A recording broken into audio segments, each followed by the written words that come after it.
search out the Supreme Personality of Godhead with a revenging spirit against his stepmother.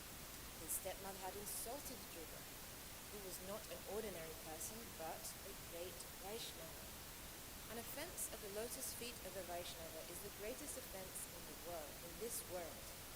Because of having insulted Dhruva Maharaj, Suruchi would become mad upon the death of her son and would enter a forest fire, and thus her life would be ended. This was specifically mentioned by the Lord to Dhruva, because he was determined for revenge against her. From this, we should take the lesson that we should never try to insult a Vaishnava. Not only should we not insult a Vaishnava, but we should not insult anyone unnecessarily. When Suruchi insulted Dhruva Maharaj, he was just a child. She, of course, did not know that Dhruva was a great recognized Vaishnava, so her offense was committed unknowingly. When one serves a Vaishnava unknowingly, one still gets the good result. And if one unknowingly insults a Vaishnava, one suffers the bad result. A Vaishnava is especially favored by the Supreme Personality of Godhead. Pleasing him or displeasing him directly affects the pleasure and displeasure of the Supreme Lord. Srila Vishwanath Chakravarti Thakur, in his 8 stanzas of prayer to the spiritual master, has sung, Vasya Prasada Bhagavat Prasada. By pleasing the spiritual master, one who is a pure Vaishnava, one pleases the personality of Godhead. But if one displeases the spiritual master, one does not know where he is going.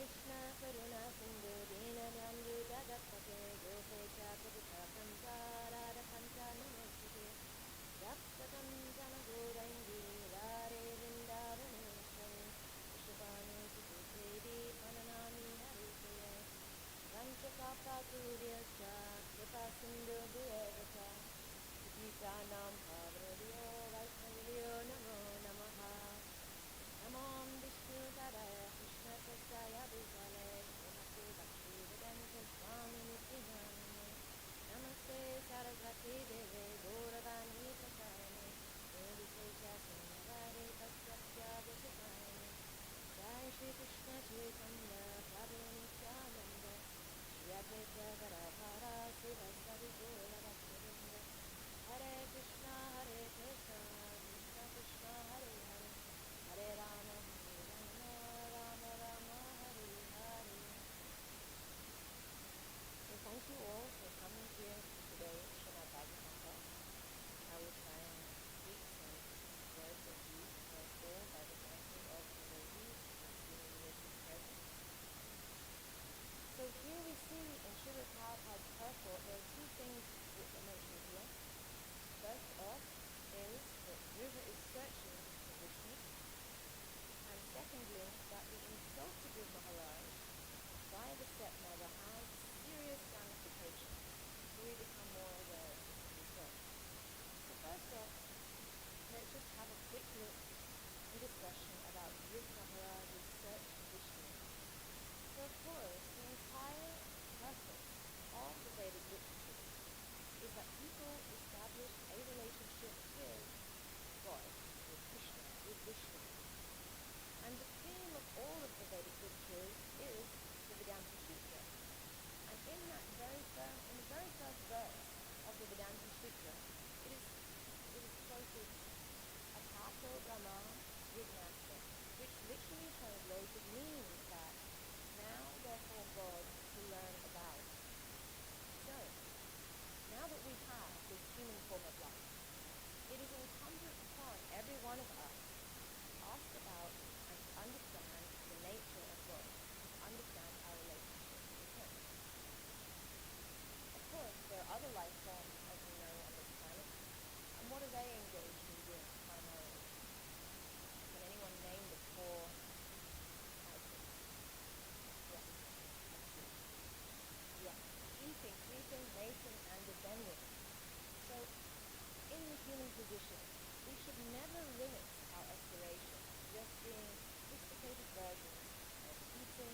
And the reason it's given in the purport here that he's doing this is because Vishnu knows that originally Dhruv Maharaj was seeking revenge.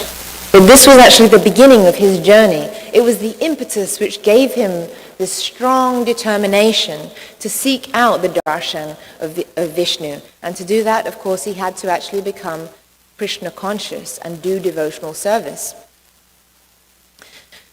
So it's explained that because Vishnu knows that Dhruv Maharaj is just a child, even though normally he doesn't respond to demands, because Dhruv Maharaj is simply a child, he does actually give all of these demands, but not just that, he gives them 1,000-fold. He gives far more than Dhruv Maharaj could ever have expected. And as we read further on in this chapter, Dhruv Maharaj is actually within himself remorseful for this, because of course he is now, through the process of devotional service, he's transformed into to who he really is, into a pure devotee. So he feels remorseful for asking for anything, when actually he got the greatest thing, and that was to really realize who he is and who his relationship, and what his relationship is with Vishnu, with Krishna. So we can understand in reference to this idea of the Lord's coming to give protection and essentially even to award this revenge is that in the Bhagavad Gita in chapter 9, verse 31, Name Bhakta Pranasyate, which is, of course, declare it boldly, my devotee never perishes. So Krishna is always there for his devotee. Even if we may not see it all the time, Krishna is there and divine justice will be served. So let's have a look more closely at this to this term Vaishnav Aparad. Of course, in the Chaitanya Charitamrita, Lord Chaitanya refers to this as none other than, who remembers? Patimata, exactly, the mad elephant offense. And here, as it's mentioned in the purport, Srila Prabhupada is talking about Srila Vishwanath Chakravarti Thakur. Now, he describes that there are two kinds of impediments to devotional service. And the first one of those is the offense to the feet of a Vaishnava, Vaishnav Aparad. Let's look more closely at this term, Aparad. So it can be understood that Apa means against, and that Radha means devotion. So to do this is actually, to do aparad is against devotion, or it's an act that halts and stops. It encumbers devotion. So in looking at this a little more, I came across a nice lecture by His Holiness Banu Maharaj. And he was saying that, of course, Vaishnav Aparad is specifically very damaging. And he looks at this in reference to sinful activities in compared to Vaishnav Aparad. Now, sinful activities is simply what? What's it doing? It's about our sense gratification. So sinful activities are not directly damaging against Krishna or against his devotees. And therefore, it isn't on the same level as Vaishnav Aparad. Actually, sin can give us suffering in terms of what? Our karma. But it doesn't necessarily halt or destroy or encumber our bhakti in the same way that Vaishnav Aparad can do, because it is not directly against bhakti, or therefore against the Supreme Lord and his devotees. So aparad actually has an effect on our devotion, and it may harm our faith. Whereas if we decide to indulge in sense gratification and therefore commit some kind of sinful activity, big or small, it doesn't necessarily decrease our level of faith or devotion that we have already attained.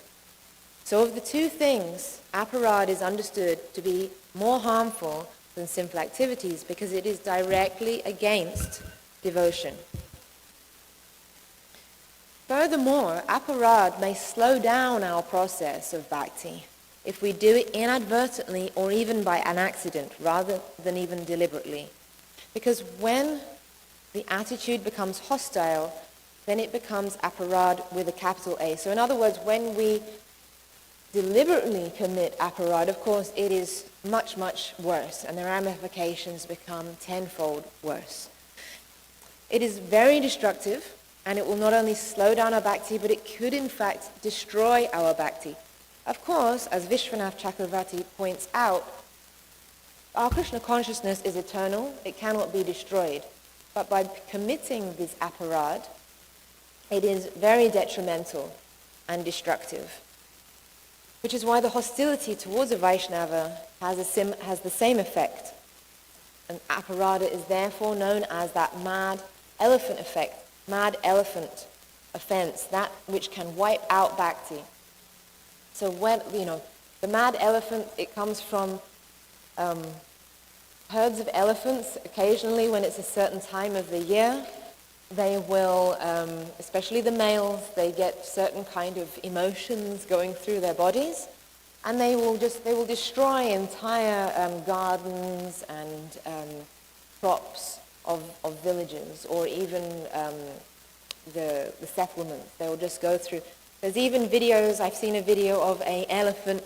I think it's real because I think it was before the AI stuff, and it's actually lifting the motorcycles, and they're very upset. It's actually quite good, but but yeah, I wouldn't like it if it was my vehicle. So the elephant is just, without any concept of his own caring of people coming to try to stop, destroying everything in sight. So even a powerful devotee can become devoid of all spiritual assets if he commits Vaishnava aparad. So let's look at this from another aspect. Banu Maharaj actually says that it takes 20 lifetimes to accrue the amount of Ajnata Sukriti to get that faith, to rise to the platform of beginning to be able to chant the Hare Krishna Maha Mantra. And that can be taken away very quickly if we commit Vaishnava aparad.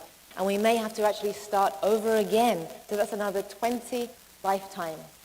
So this is the effect, the seriousness of such an offense. One of the reasons for such severe reactions is because the Supreme Lord is, of course, very affectionate to his devotees. Of course, he actually gives himself away to his devotees. He becomes captured by them. He becomes, essentially, for those very advanced devotees, he becomes the one who is doing their desire. Even though it's a reciprocation, the devotee doesn't want, of course, for Krishna to fulfill those things, isn't asking for anything. But Krishna is so captivated by the devotion. So it is Krishna who empowers the devotee to be able to preach. As we see in the story of Dhruv Maharaj here, these pastimes, without that mercy of Krishna touching the conch shell to Dhruv Maharaj's head, I know I keep repeating this, but I'm just so captivated by this. Basically, we don't have that mercy. Like when we want to give prayers, we're standing in front of Radha Govinda. It's only by the mercy of Radha Govinda that we're able to sing or speak any kind of praise, beyond just, please, I need this thing, I need that thing. This isn't actually prayers of devotion. Prayers of devotion of admiring the beauty, of admiring the presence, etc. of Radha Govinda here in New York City. So we may not, of course, be able to directly see Krishna, but we can see him through his devotees. And it is Krishna that gives the Shakti to the devotees to be able to preach. The example is given of a powerhouse. So obviously we cannot see electricity, but we can see the effect of the electricity. We have lights happening here. We have cameras, we have amplification.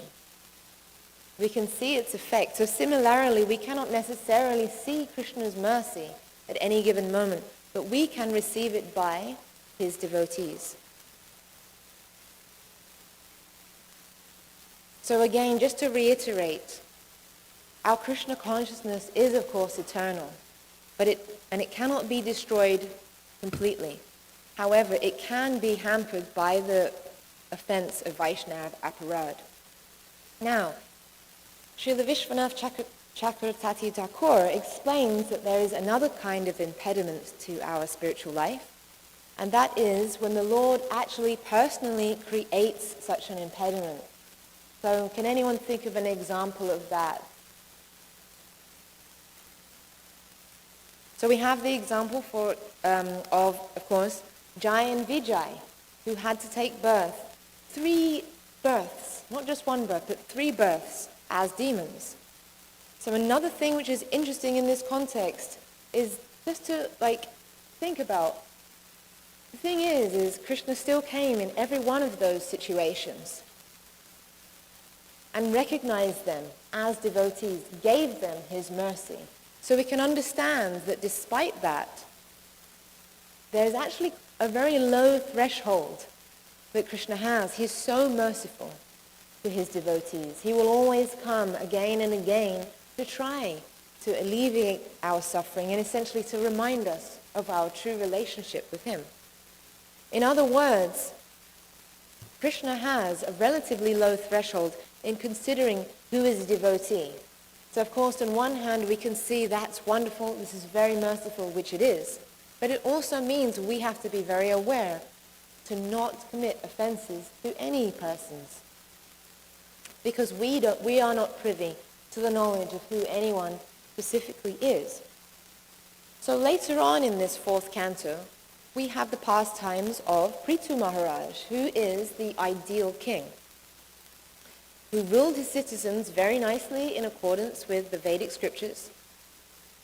And it is explained in that chapter that actually the result of any action is shared by the participants. In other words, Prithu Maharaj is an example of how, as a great ruler, he actually, he's sharing his great fortune with his citizens because they are following him. So it is explained that the result of any action is shared by the participants, the doer, the dictator, and the supporter. So as just explained, that his citizens will share in his good fortune. So in the purport to one of these verses, Srila Prabhupada describes that since this Krishna conscious movement is going on at the present time, is genuine and authorized, and is following in the footsteps of Prithu Maharaj, anyone who cooperates with this movement or protects its principles will get the same result as the workers who are actively propagating Krishna consciousness. Isn't that incredible? That has a lot of depth to it, because it's wonderful to understand that we have this beautiful, once again, this wonderful reciprocation where we're committing sections, portions, complete lives, whichever, to studying and learning about Krishna consciousness, to prioritizing that in our life. And we're going out and we're trying to help others by showcasing this, by distributing books, by distributing the holy name, distributing prasadam, going to people's houses, having house programs. So many different varieties of activities are there for all different levels of devotees. And in turn, those who we affect, those who see this, who feel something within their hearts, respond happily to this. They too, and who are therefore inspired to do something, to support, to protect, to favorably help this movement, they too will get the same result as those who are actually practicing Krishna consciousness as we are trying to do. So this is wonderful. This helps us to think about how at any given moment we are those ambassadors of Lord Chaitanya and Srila Prabhupada And at any given moment, we're not fully aware of how we're affecting the world at large and how important it is for us here in a city such as New York, where so many people, you see the influx of people, especially when we were at Times Square. It's just extraordinary. It's like the Ganga, the amount of people, they're just flowing all over the place. We're like at some kind of like, a confluence of where different rivers are meeting, but these are just people from all over around the world, and they're coming into contact with the devotees. How wonderful this is. So let's think of some examples of this happening. It could be that someone is happily seeing the Harinam in the subway, and that they become cheerful, they become, wow, this has filled me with happiness. And they give some donation to the Harinam. They're supporting the Harinam. They're becoming favorable. At some point, they're already going to get a good result, but they're on that pathway. Equally, let's think about when we do our Rath Yatras. All of those policemen, they're protecting devotees, protecting the Harinam, protecting that procession. Of course, if you ask them, what do they say? They always say the same thing, everywhere in the world, that they appreciate the devotees because they're used to rowdy crowds of people to control. But we're like, there could be some rowdiness and eagerness to get to the Lord, but generally speaking, we're there like it's a parade of peace and love. It's trying to propagate Krishna consciousness. They will tell us, we've never seen so many happy people before. And it's wonderful, isn't it? Just to expand on that a little bit, I had an experience back when I was in Edinburgh of being able to organize 2 of our Rath Yatras. And we had just that experience with the police saying, because there, see, in Scotland, we were able to do our Rath Yatras because there you have the right to protest. So I would fill in the forms and say, like, that we were going to hold a protest. And basically, if anyone asked, my protest, well, we're against, we're against Maya. This is the protest against Maya. This is the protest, against everything that stands for, and we are promoting Krishna consciousness and happiness for all, peace and happiness for all living beings.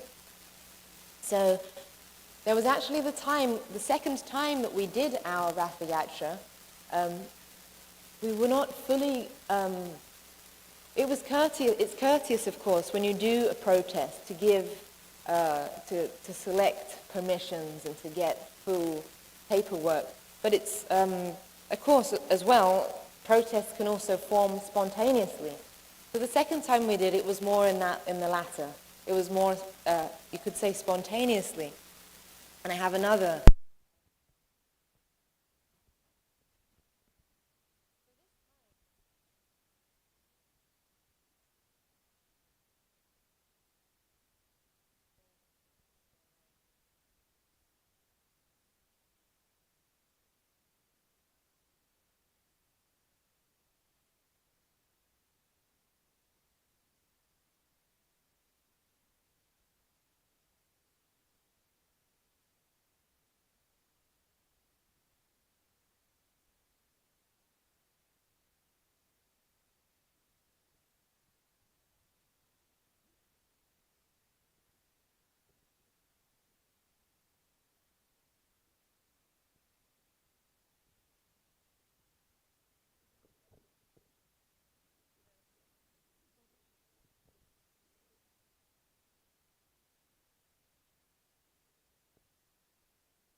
In fact, 2 occasions he heard Srila Prabhupada say that temple presidents actually get a share of the reaction of the sins or offenses committed by the devotees under their care, just as the rulers of the kingdom would do so.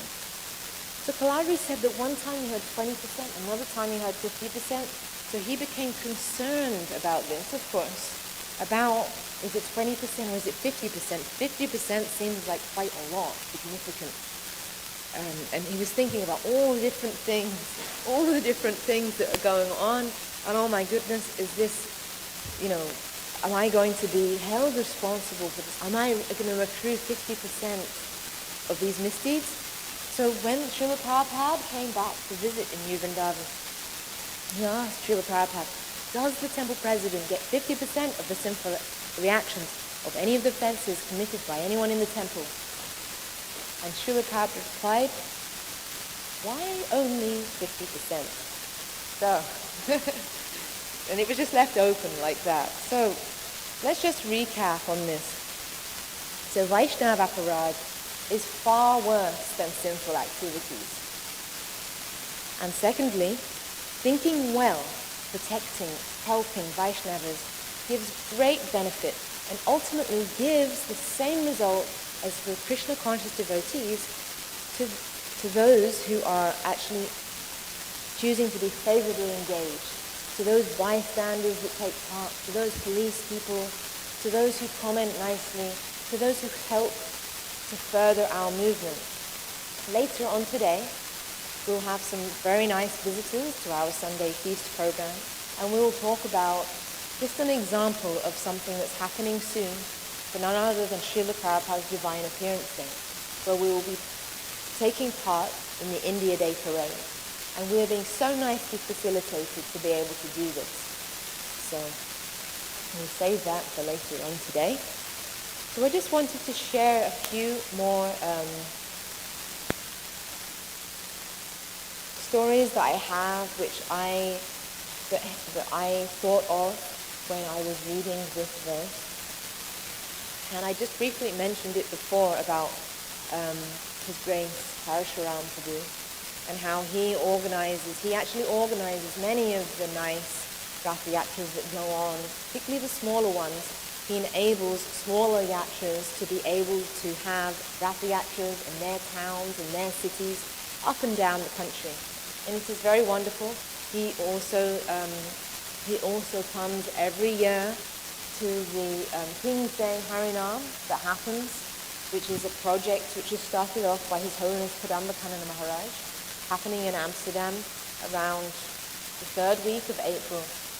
And again, this is one of the biggest Harinams that happens, and it benefits so many people who are going, to have a street festival all dressed in orange, and then they see the devotees and they merrily join in the Harinam. So, yes, His Grace Parashuram Prabhu is very helpful in Rath Yatras and providing sound systems to enable this the spreading of the holy names in Harinam Sankirtan. And I remember the time where I was actually staying at the Bhaktivedanta Manor, and it was Gora Purnim. And on Gora Purnim, I don't know if they still do it, but at that time, we would do a Rath Yatra, a Maha Harinam with the small Parashuram's Rath Yatra cart down Oxford Street. And again, we would just spontaneously go because we knew that we had the mercy of the Lord, and we would do this. And every year it would go past, generally without incident. So I remember being at the front of the Harinam. I still these days, I still like to, not so much. I wish I could do more, and I'm sure we'll do more walking Harinams soon. I like to go at the front of the Harinam and dance from side to side. So I was doing like this. It's something which devotees graciously encouraged me to do when I would go out on the Harinam with them in London. And so I'm doing this, and there's one other girl doing this also. But the thing is doing this spontaneous Harinam, Maha Harinam, we've taken up one whole lane of the traffic on one side of Oxford Street. And one lady comes and she's angry. And she's saying how angry she is, and she's directing it at me because I'm at the front. But I'm thinking, I'm not going to listen to her at this moment. I'm going to carry on because I don't actually, because she was actually being very, very strong in her language. And I was thinking in this vein, I don't want to take offense of her. I don't want her to get an offense. We're doing this for Lord Chaitanya. Yes, there's like a snarl up, but it will only last for half an hour, and then we pass from this area. And everyone is very joyfully, very peacefully going along. And so she's carrying on in this way. And it's something that I've always remembered for the rest of my life, this incident of where I was thinking, with this in mind, don't take an offense. So recently as well, I was actually shown that it came onto the USA news as well. There was an incident where an Instagrammer, an influencer, a TikToker, I'm not sure which one, or maybe both, went into our Govinda's restaurant and decided to play a prank, which he had apparently been doing to many vegetarian restaurants. He was unknowingly committing an offense by his activity. And it was incredible that, in fact, we had just had our London Ratha Yatra there, but this was the thing that made like global news and was going everywhere, that this boy has done this, and then an official letter was released by ISKCON London. And now, recently, it came to my knowledge, I just saw this morning as I was preparing for the class, I saw that this influencer, has released a nice apology to try to apologize for his activities. He's understood the error of his ways. So of course he has still committed some kind of an offense. But the thing is, he said he plans to go back there and apologize to all the different individuals that he offended because he didn't understand the ramifications. So I'm sure that all of us have that spirit of forgiveness, because now he's going to go back, he's going to apologize, and the devotees are going to be very forgiving, and they're going to get the opportunity to actually to tell him about what it is that we're doing. So it's very interesting how these things work out. And it's also interesting to remember that, of course, yes, there's an offense, but this whole Śrimad Bhāgavatam occurred because a Brahmana was offended. And then Parikshit Maharaj hears this whole Śrimad Bhāgavatam because he only has those 7 days left. So it's always by the mercy of the devotees that things are sanctioned. Even I can think of talking about the times where we're there as those ambassadors in the street, on the front line. Even nowadays, so many people don't go out onto the street. They do it through social media, which is of course very effective. But going out onto the street is it's immediate contact, and it's very, very real. Anyone who's a book distributor or Harinam could attribute to that. You're there, you're experiencing people, you're hearing how people, what's happening to them, the stuff that they have to deal with. So I recall my first encounter with the devotees. I was still in my art school, and I wasn't ready to receive transcendental literature. I really wasn't. My excuse was that I was studying art, and I didn't like the look of the thick books that they were giving out. But I always enjoyed the experience that I had with the devotees. I always enjoyed the exchange. I had never experienced anything like that in my life. And this first experience I had, I was so surprised by it. I was surprised by the way what changed. Something changed in me. Some other inspiration came out from me. And ultimately I ended up doing what? I ended up buying boga for them.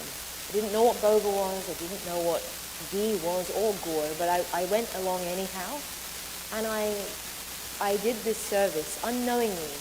And I believe that this was one of the many different things which led to the beginning of my spiritual life. So we can never underestimate the effect that we're having on people. And we can always be there, like those people who inspire us in our society, in Krishna consciousness. They could be a Diksha Guru, they could be Shiksha Gurus. They do amazing things. They go around, some of them may just do simple things like, right now, it's the monsoon season, as we mentioned just now in Mangal Aarti. This is the beginning of Shravana, the times of the rains.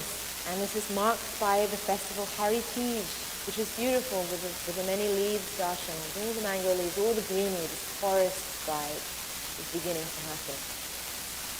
And of course there'll be heavy rains.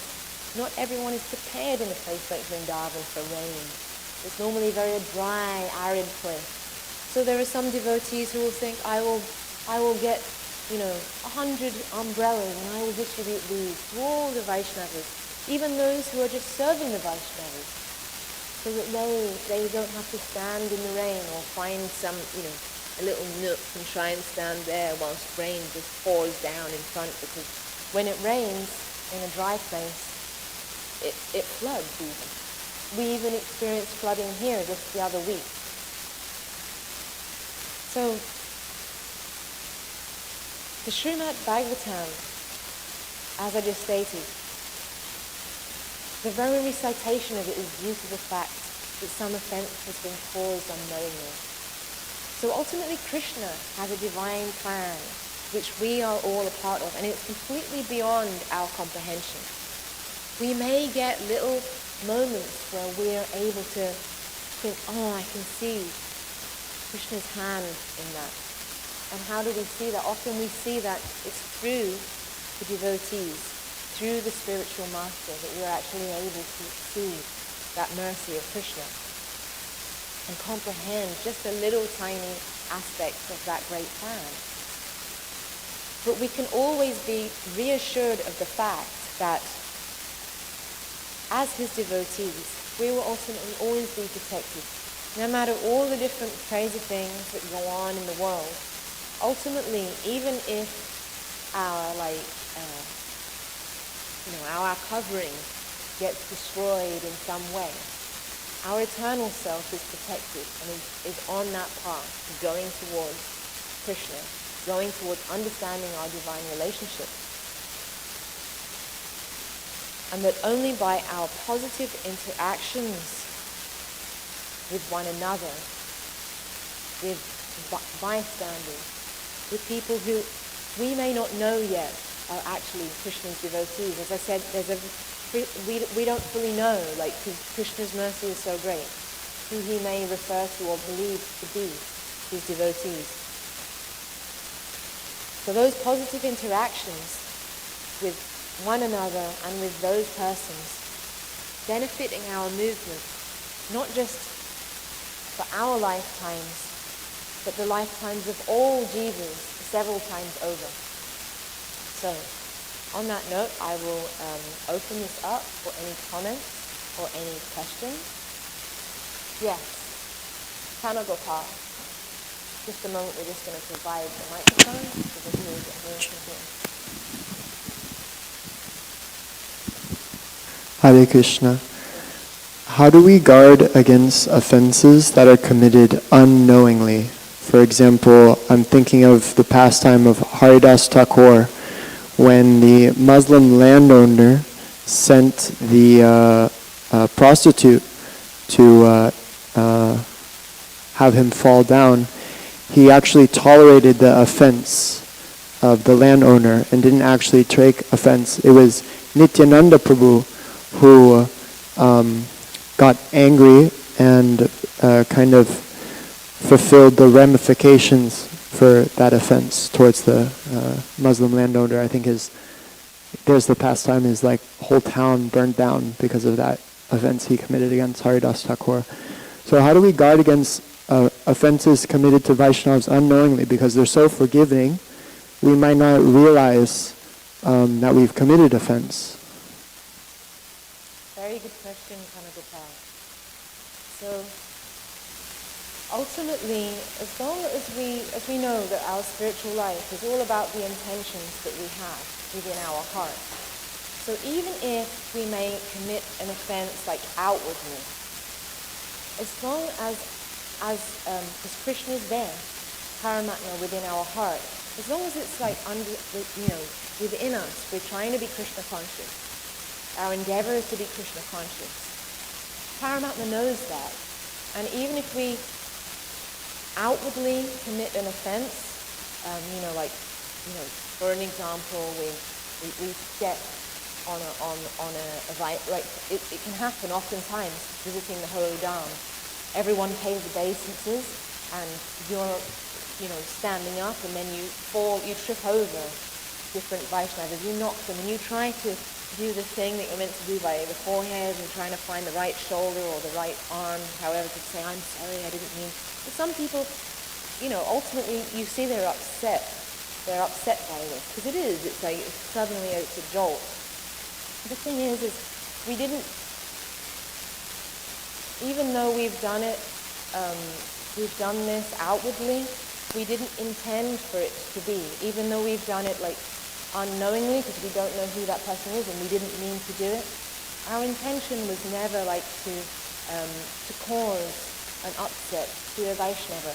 Whereas we see here in this example that the stepmother Suruchi, even though she didn't know that Dhruva Maharaj was a pure devotee, a great devotee, she still meant to hurt him. She still meant to cause distress, upset, anxiety to somebody. Whether she knew or not he's a devotee, her intention was there to cause harm.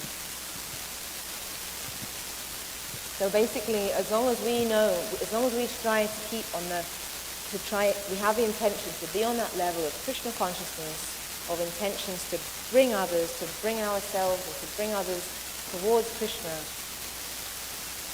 It's outwardly, even if we commit some offense, Krishna, there will be forgiveness there.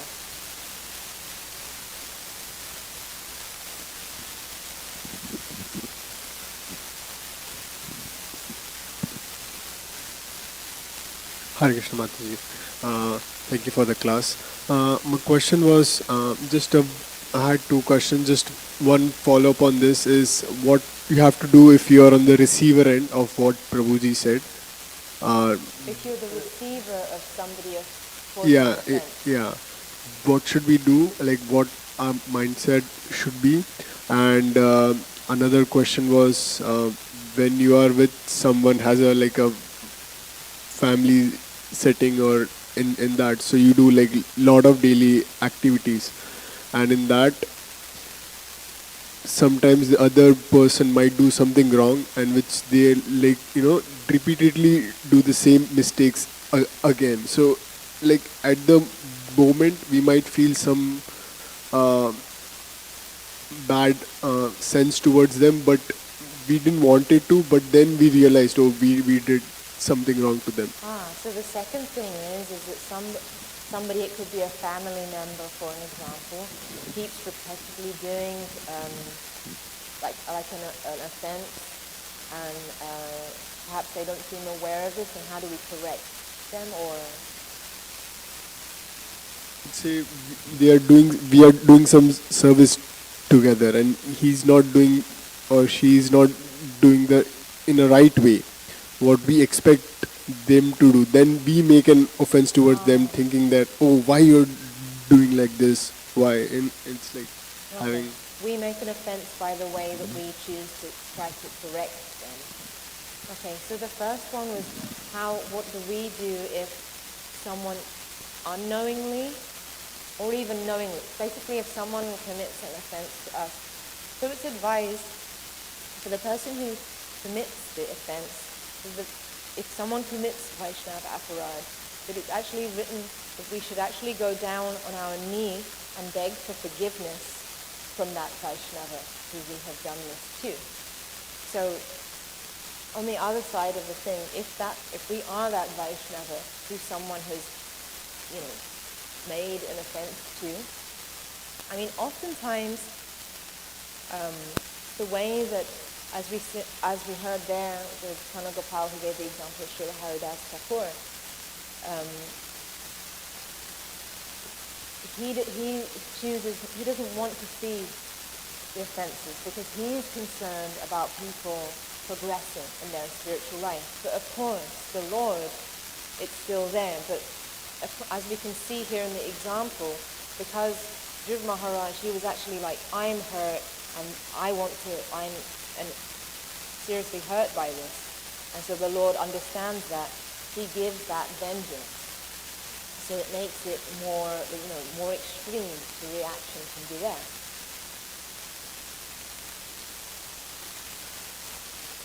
So when it comes to, it's there like what is our level of consciousness? Like are we going to hold on to this too? Are we going to become attached to this as well? Or are we going to see that, have an attitude of these things happen in this age of quarrel, this age of Kali, and I can move on from this, and I don't want this person to lose, I want them to still carry on in some vein of Krishna consciousness. Of course there's going to be some kind of a reaction, so the attitude generally is either of course, we don't want to take an offense, and most Vaishnavas, they will not even notice even this person who's offending me and this, that, because there's many things to do. And so it's just like, it doesn't matter. It's like, move on, next thing. But if someone ever, if we realize, there is a tension now that's happening, best thing is always to forgive. Forgive doesn't mean forget. But when someone is holding on all the time, attached to a thing, and it blows into another thing, it's like, you actually have to use enormous amounts of energy to be upset all the time at somebody, isn't it? Right? And actually, if you just see, I'm very small, I want to understand my relationship with Krishna. How am I going to do that? I'm going to have to understand it from my relationship with others. I'm going to have to learn, I have to grow. Then holding on to these different things could essentially be a detriment to our progress. So now, the second thing that you were talking about how someone, if they keep doing an offense, or it could be even just a wrong activity, right? They could be doing, you're not doing the puja right, something like that, it could also be, okay? So, and we've chosen to correct them, and it's actually the thing which we're talking about is not the activity that they've done wrong, I'm thinking, but the way in which we may have gone about trying to correct them. Again, it comes back to that intention. What was our intention in our heart? Was our intention to say, I'm knowing more, I'm better, I'm more advanced, who are you, kind of thing? Or was it just like a parent trying to protect the small child from, don't put that in your mouth, no. And the child goes, immediately, because in order to stop that, we may have to do a sudden movement. We may even have to, knock the hands, knock the mouth, something like, grab the ear. Something has to happen, because it could be something very dangerous, something from the floor. And and of course the child's crying, it's unpleasant, it's unnice, and if it's in a public area, everyone's like, what happened? Did the parent strike the child? It's like a whole drama. But it was done with the intention of protecting for a higher thing, protecting for the longevity. So it always comes back to why did we do that? Again, the stepmother, unfortunately, she wanted to hurt Dhruv Maharaj. That was her intention. Yes. Hare Krishna Mataji, thank you so much for the lecture. You mentioned that it takes 20 years to develop Shraddha. Yes, this is an example that His Holiness Bhanu Maharaj had given. Oh, okay. Talking about aparad. Yeah, okay. I was going to ask for the reference, or I was going to re-ask for the reference. Yeah, it was a lecture that Banu Swami gave on aparad. I think if you just type those Banu Swami and aparad, you'll probably Okay. come up with, Nice. yeah. Thank you. Do you know if anything was mentioned about other stages of bhakti? Like not only for Shraddha, but for other, like Bhajana Kriya, etc. Like a number of How years. much time? I believe those are written about in different commentaries by our Vaishnavacharyas. For example, I know that, like, theoretically, it's written, I'm sorry, forgive me, I can't remember the name of which of our acharyas wrote this, but theoretically, if one is chanting for like 30 years, you should be at a different level of chanting. The thing is that it's theoretical. I'm saying it's theoretically because it's not going to apply to all persons.